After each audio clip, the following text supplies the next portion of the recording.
If you looked at a map of global agriculture in 1960, Brazil was irrelevant. In fact, experts at the time believed it was impossible to farm there on a large scale. The soil in the vast central region known as the Cerrado was too acidic. It was considered a graveyard for crops, a place where seeds went to die. Back then, Brazil wasn't a superpower. It was a country that struggled to feed its own people, importing basic grains just to survive. But fast forward to 2026, and the picture has completely inverted. Today, if Brazil stops harvesting, the world stops eating. It is the largest exporter of soybeans, beef, coffee, orange juice, and sugar on the planet. How did a nation turn millions of hectares of useless land into the most productive breadbasket in human history? This is the story of the greatest agricultural miracle of the 20th century, and the science that saved us from starvation.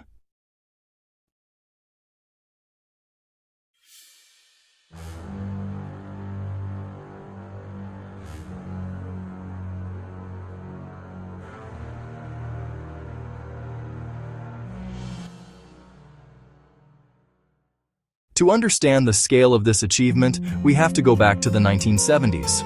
While the United States and Europe enjoyed the benefits of fertile, temperate soil, Brazil was stuck in the tropics.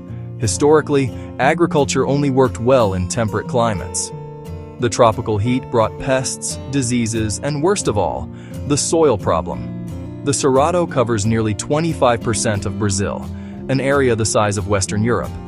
But the soil was rich in aluminum, which is toxic to most plants, and incredibly poor in nutrients.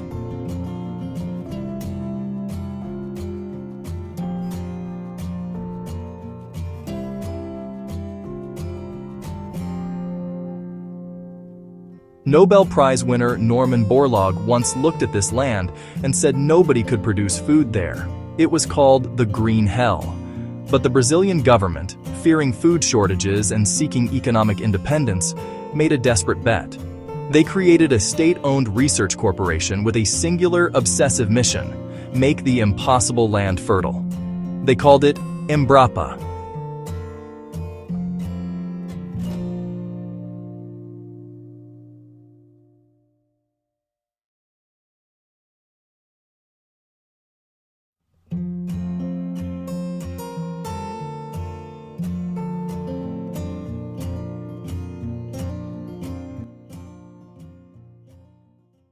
This is where the story turns into a science thriller.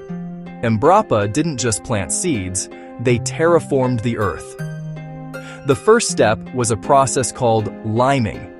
Scientists discovered that by pouring millions of tons of lime, essentially pulverized limestone, onto the soil, they could neutralize the acidity. It was a massive logistical operation, effectively rebuilding the chemical composition of the ground across an entire continent.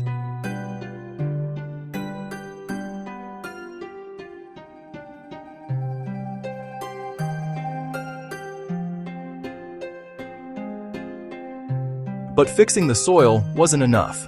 The crops themselves were the wrong kind. Soybeans, for example, were a temperate crop that evolved to grow in China and the US, where days are long in the summer. In the tropics, the days are shorter and consistent.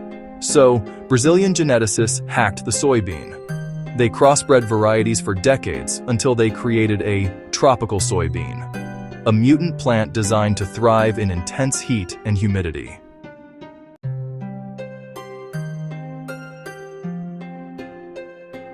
The result? Productivity didn't just match the US, in many cases, it surpassed it.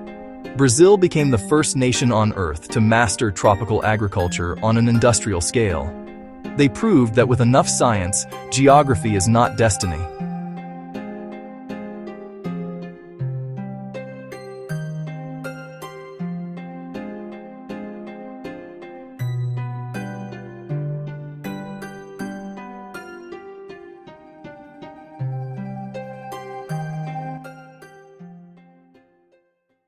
Once the grain problem was solved, the protein boom followed. With an abundance of soy and corn, Brazil had the cheapest animal feed in the world. This allowed the country to become a protein factory. Today, Brazil is the #1 exporter of chicken and beef. If you eat processed meat in Europe, the Middle East, or Asia, there is a very high probability that the animal was raised on Brazilian grain.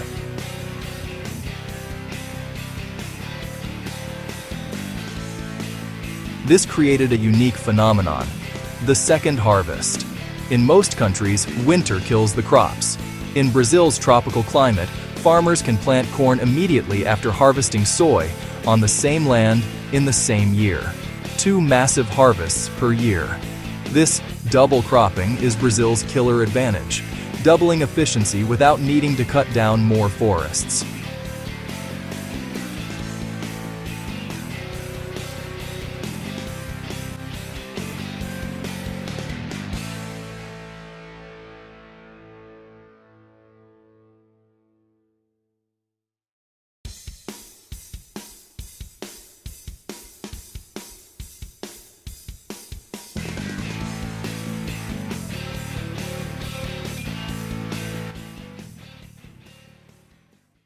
This brings us to the geopolitical reality of 2026.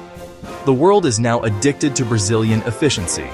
China, in particular, relies on Brazil for over 60% of its soy imports to feed its massive pork industry. This relationship creates a complex diplomatic shield for Brazil. While political tensions rise globally, no major power can afford to sanction the country that feeds them. Brazil has effectively turned food into soft power. It's not about missiles or tanks, it's about calories. In a world with a growing population and shrinking arable land, the country that controls the food supply holds the cards.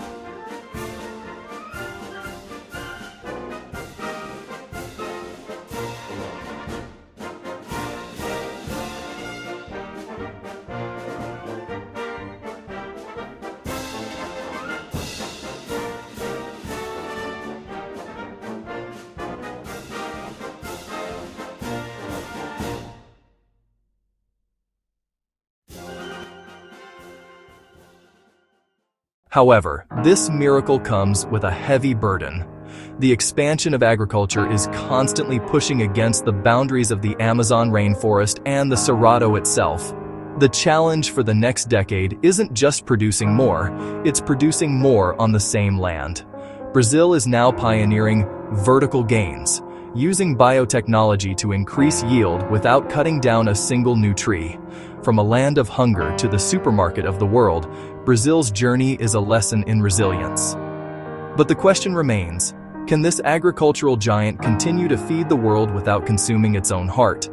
If you enjoyed this deep dive into the engine of Latin America, make sure to subscribe to BR News Today. We analyze the economics and politics of the region every week. Thanks for watching.